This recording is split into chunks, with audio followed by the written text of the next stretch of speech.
Hey, welcome back to The Reckoning. We are in studio now with Mr. Jeremy Jacobs, National Director of Bound for Life. Jeremy was with us, you all might remember, a few weeks before the election. Well, we talked to him in the primary, we talked to him in the general, because there are a lot of voices that are very detailed and understanding of the issues. But as far as pro-life issues, especially here in Missouri, I couldn't think of one that was better equipped to pick it apart with us than Mr. Jacobs, who is back now with me to, well, I hate to say give a postmortem. I always hated that phrase in politics, but to pick apart what we saw and, more importantly, talk about next steps. Jeremy, thanks for being with me. Yeah, thanks for having me. Absolutely. Yeah. Well, first and foremost, you've got a thing tonight that everyone needs to know about. There's a webinar or a Zoom meeting happening at, I think, 7:30, right? Yes, 7:30. Do you want to lead off and let everyone know so they can make a note, and then we'll remind them a time or two here in the next few minutes as well. So best way to find it's going to go on Facebook and look for Bound for Life St. Louis, the St. Louis chapter.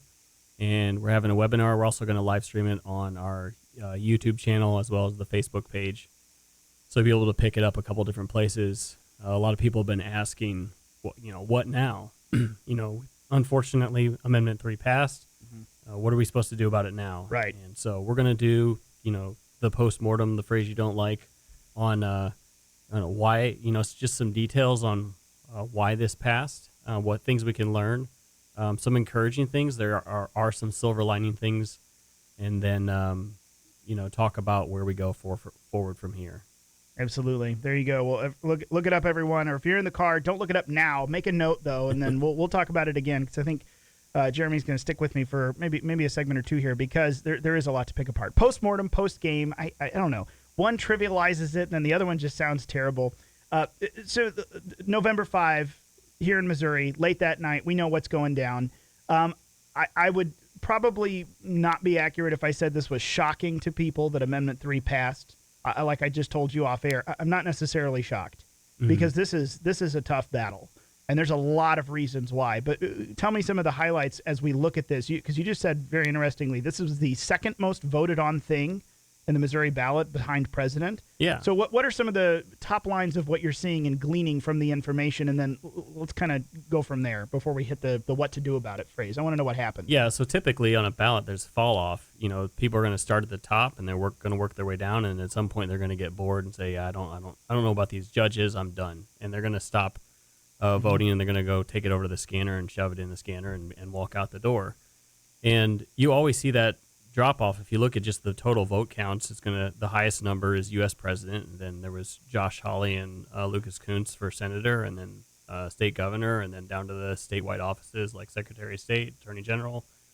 And in each one of those steps, you lose a little bit of votes, except there was so much attention drawn to Amendment 3 that it actually was the second most voted on item on the entire ballot. So people literally voted for president, flipped it over to the back, voted on Amendment 3, and may have been done. Or maybe they voted on a few other things, but for it to have been in the middle of the second page, the back side, and had the second most votes means people were going intentionally to vote for or against Amendment 3. Right. Which is, in some sense, encouraging. Unfortunately, we lost, but people were paying attention. The issue of life in our state is important enough that people were very intentional about voting for that on November 5th. So that is somewhat encouraging that the people of Missouri are alive and are awake to this issue, and it's important to them. Well, and that I mean, not just in the data set, as we're looking at the numbers, and you're right, it just barely by about 2,000 votes beat out the total number of votes cast for U.S. Senate. But it's several, a few tens of thousands behind president, just barely ahead of Senate, and then quite a bit ahead of governor, and as it continues to fall off. Do you have any sense of, just from hearing anecdotally from folks, was there a concerted effort in tandem? Like oftentimes, if there's an amendment on the ballot that has to do with unions, you will see a huge, whatever the big Democrat candidate is, and the union issue seem to have this interestingly connected number of votes up and down, because people were sent to the polls, low propensity voters were sent to the polls with instructions: vote for this guy and vote yes or no on this issue. Did we have that from several key places, or was this really just an onslaught of every pro-life, every anti-trans, every this and this, transient kids organization was go vote no, and all of the left was united in a yes, or were there some particular places or issues that were working specifically to get people to the polls for that very issue alone? Yeah, certainly the left was using it as a tool to get liberals to the polls to vote for their candidates, and they were leveraging that to get people to go vote for Amendment 3 and then hopefully vote for their candidates. But there was a lot of crossover too, and unfortunately, there's no other way to say this, but you need to be honest in your analysis. Unfortunately, President Trump and some of the things that he said earlier in the year gave permission for his supporters to vote in a way that was not consistent with the pro-life position in some of the things he said. And that bears out in the numbers. I think I did the math. I don't have it in front of me. 267,000 voters voted for him and then voted yes on Amendment 3. So it's not necessarily, we don't see it necessarily tied to a candidate or one of the other issues on the ballot. Unfortunately, I wish it had been a little closer tied. Yeah. And we would have been able to defeat it. But I do see a lot of strength just through the entire process. And then on November 5th, looking at the vote results, there was a lot of strength in the grassroots movement and in the unity of the pro-life movement that, and I've been involved in pro-life ministry for almost 20 years. I've never seen the level of unity with pro-life ministries that, sometimes don't always get along or see eye to eye, working in unity, sharing resources, and the grassroots was alive in a totally unique way on Amendment 3. And we can actually bear that out a little bit. Yeah, and I was going to say that's actually, I know we've just got a minute or two before a break here. We'll have to pause and come back on the other side, but I'm kind of curious about that. Not to put you or anyone else on the spot, but one of the primary complaints I've heard, obviously, we know we were facing an incredible amount of organization and money from the left. And there is a very long history of pro-life groups or pro-life causes in Missouri. When it gets to the ballot, people don't always do well coalescing and being unified in messaging, money, organization.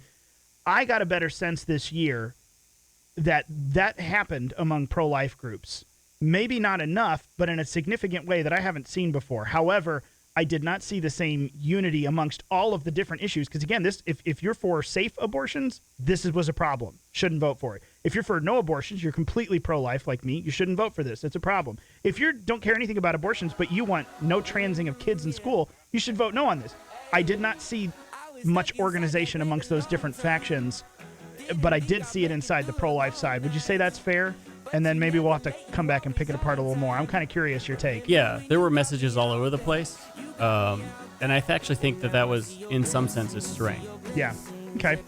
Well, we'll be right back, folks. We got Mr. Jeremy Jacobs from Bound for Life. That is Bound, the number 4, Life. Someone just emailed me and said, make sure they know. Bound for Life. Look it up on Facebook. Zoom link tonight at 7:30. We'll be right back on the other side of the break. You're on The Reckoning. This is how I want to.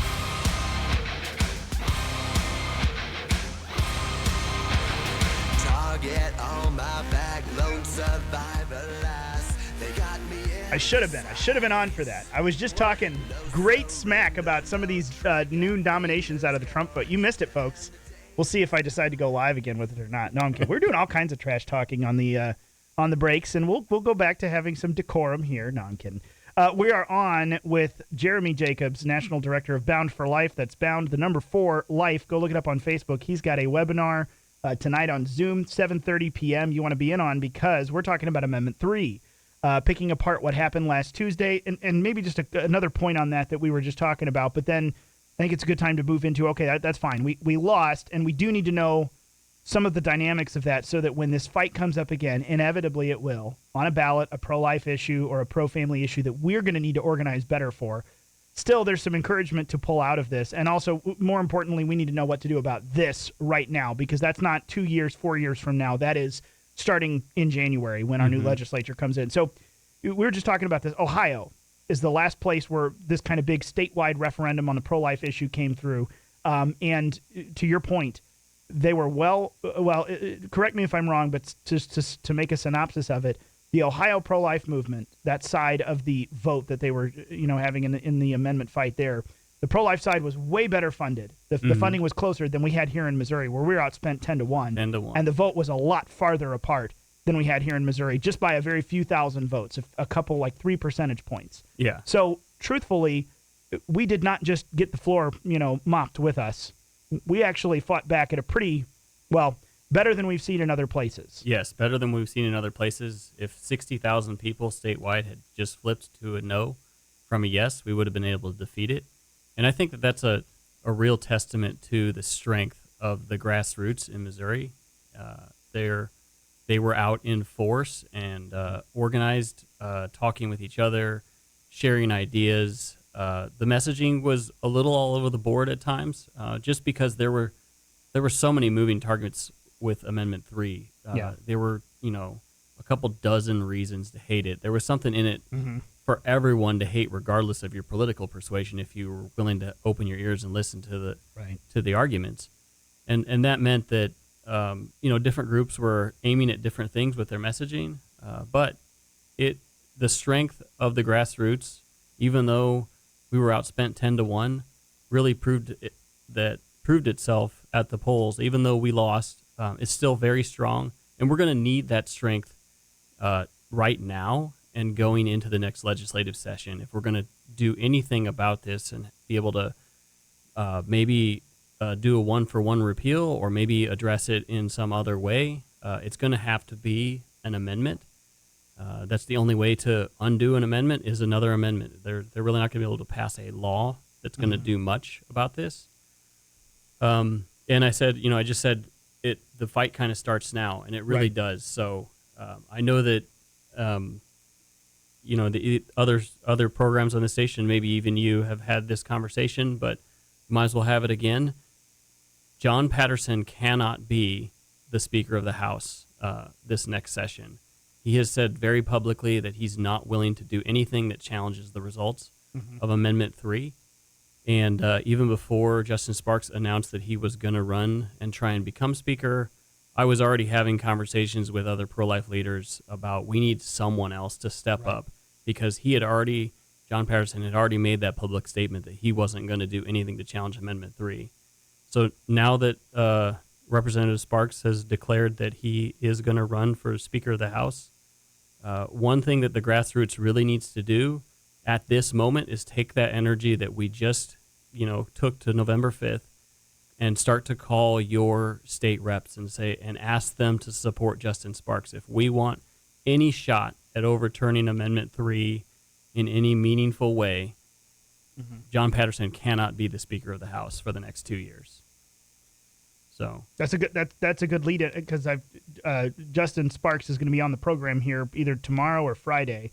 He's coming in, and we're going to talk about that run, and this will be a big part of it. So there you go, folks. There's your preview of how much that matters and which way we want to encourage your new incoming representatives to vote when this comes down to it. So there you go, House leadership. But moving fully into that, as far as that goes, legislatively, legally, I know there's a legal challenge, at least one, that has come up to Amendment 3. Do you have any light to shed on that? Like what kind of the gist is, and if it's a realistic, pitch, or just something that's being done, but not necessarily something we could expect or have hopes for? What's up with that? I didn't ever dive into it all the way.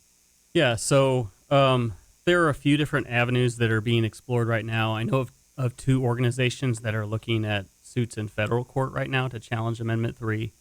So Article 6 of the U.S. Constitution is the supremacy clause of the Constitution. It says that the federal Constitution overrides state constitutions and federal law. That's narrowly scoped, and we'll see how courts interpret that when it comes to abortion.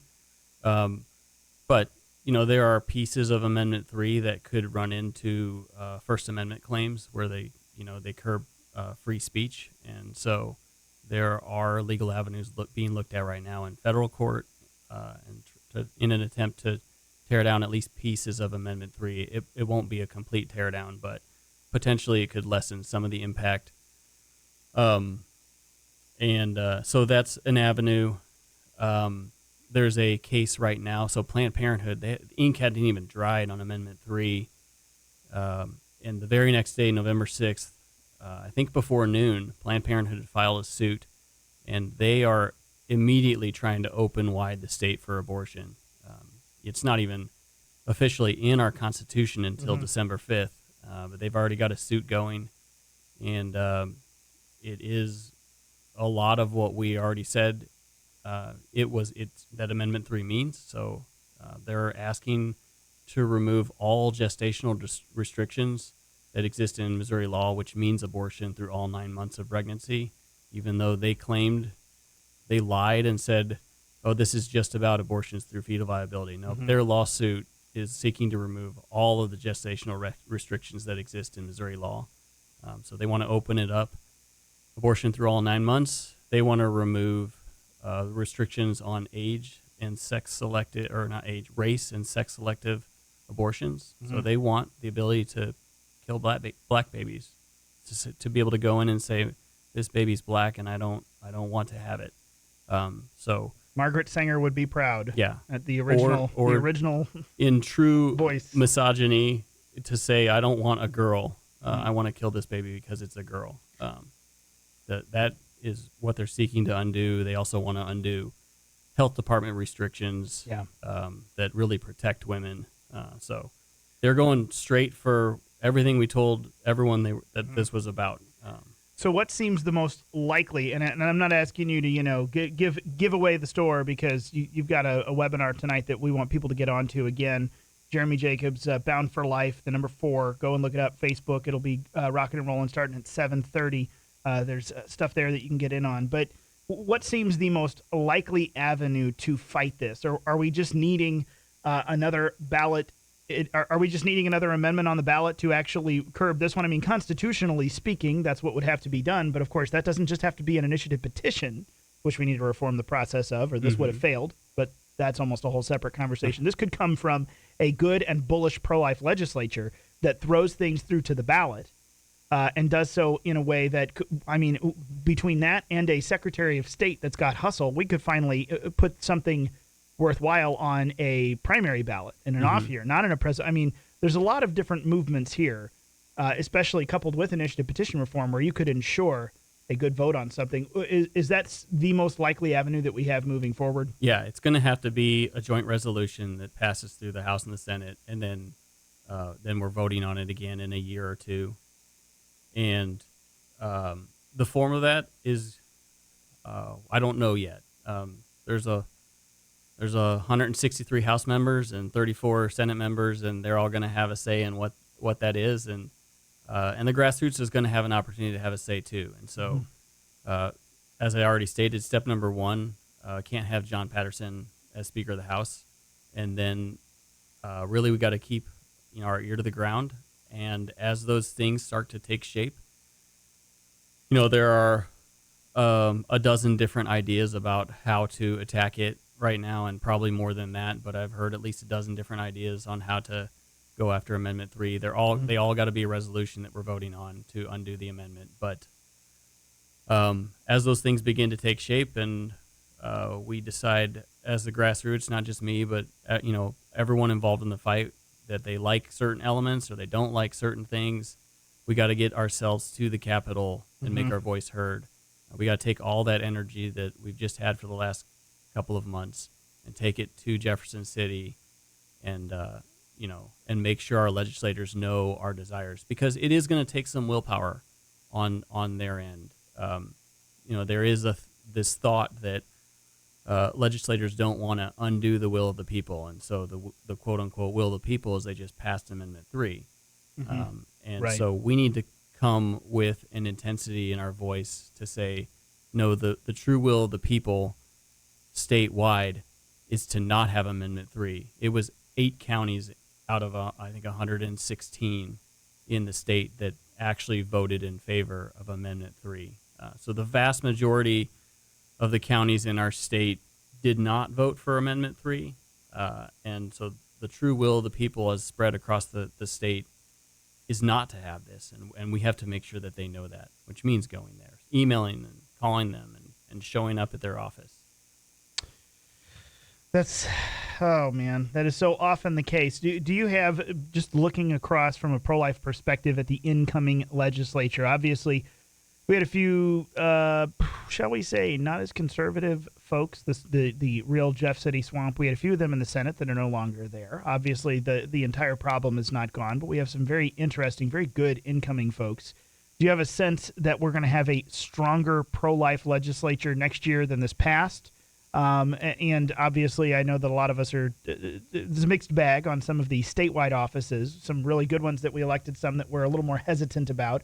Do you have a feeling that there will be a stronger will to follow pro-life legislation through all the way there? Yeah, I do. There were a number of hotly contested primaries across the state.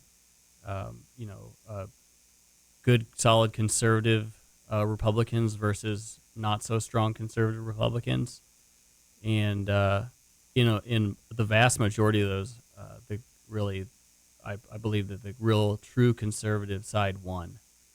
There were a few losses, but in the vast majority of them, people like Adam Schnelting, who had a very hard-fought battle here in St. Charles County, was up against someone who's not very strongly conservative, and he was outspent 6-1. But the grassroots really came to his aid and knocked doors, and he won, and then ultimately won in November. In a big 5th. way. So yeah, that right there is a testament to grassroots. It doesn't. There are certain situations in which you can outwork the money. So it can be done. We almost did it on Amendment 3, to your point. Not that I'm trying to make sour milk not so bad, but, we lost. But at the end of the day, you look at it and say, okay, I take hope that was a lot bigger than I would have expected. I kind of felt that way about the governor's race back in August, too. For Bill Eigel to be sitting at 30% when people said he would never make it, let alone be the second man, I look and say that's a testament to the power of work, because he worked. Jeremy Jacobs, again, remind us where we can find the stuff for tonight, 7:30, Bound for Life St. Louis on Facebook, yeah, right? go to our Facebook page, Bound 4 Life St. Louis, and it's really right there at the top there, a link to the event. So click on it and join at 7:30. Sounds good. Folks, we'll be right back on the other side of the break. Jeremy's got to go. He's got to go kick some butt for the pro-life movement here in Missouri, and we appreciate his time and work. We'll be right back.